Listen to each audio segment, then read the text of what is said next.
बात जरा उस मुआहिदे की जो मुकम्मल हो चुका है, लेकिन इस मुआहिदे में मजीद लोग जुड़ने की तैयारी में हैं।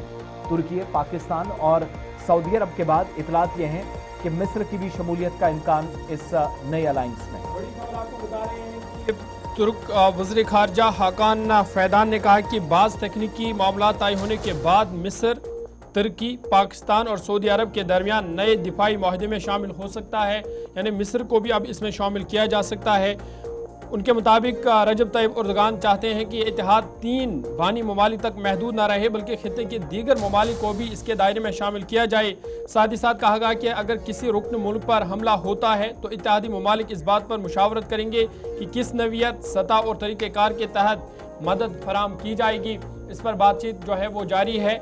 और तुर्क वज़ीर ख़ारजा ने वाज़ा किया कि किसी मुल्क को उस वक्त तक खतरा नहीं समझा जाएगा जब तक कि वो इत्तेहाद के किसी रुकन पर हमला ना करे। इसमें एक थोड़ा सा जो क्योस और कंफ्यूजन है वो अभी भी है। हम कल भी आपको बता रहे थे कि जब ये एग्रीमेंट हुआ तो एग्रीमेंट की एक क्लियर लाइन है, वो रेड लाइन है किसी भी मुल्क के लिए इस तरह की डील में कि अगर एक पर हमला हुआ तो वो तीनों पर हमला माना जाएगा, जो पहले 3 मेंबर्स हैं, सऊदी अरब, तुर्की और पाकिस्तान। लेकिन मिस्र एक जगह कंफ्यूज है। वो कह रहा है कि ईरान के खिलाफ कार्रवाई से वो बचेगा और अगर जरूरत पड़ी कार्रवाई करने की, खलीजी ममालिक के अंदर ईरान कोई हमला करता है, मिस्र उसमें अगर जवाबी कार्रवाई के लिए कहीं शामिल होता है तो वो पहले मुशावरत करेगा।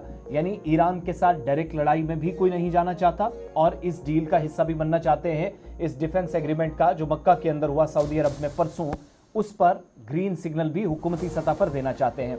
दूसरी बड़ी बात यह है कि 24 घंटों के अंदर यह मुआहिदा टूट भी गया। वो इसलिए क्योंकि परसों एग्रीमेंट होता है, कल सऊदी अरब के ऊपर सना से हमले किए गए हूतीज की तरफ से, यमन से, और उसमें कहा जाता है कि मकामी फौज के मेंबरान या अफसरान भी शामिल हैं।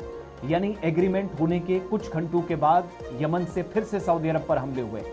अब सऊदी अरब पर जब हमला हुआ तो दैट मीन्स एग्रीमेंट के मुताबिक वो तुर्की और पाकिस्तान पर भी हुआ। तो क्या जवाबी कार्रवाइयों में अब सऊदी अरब के साथ पाकिस्तान और तुर्की शामिल होंगे या नहीं?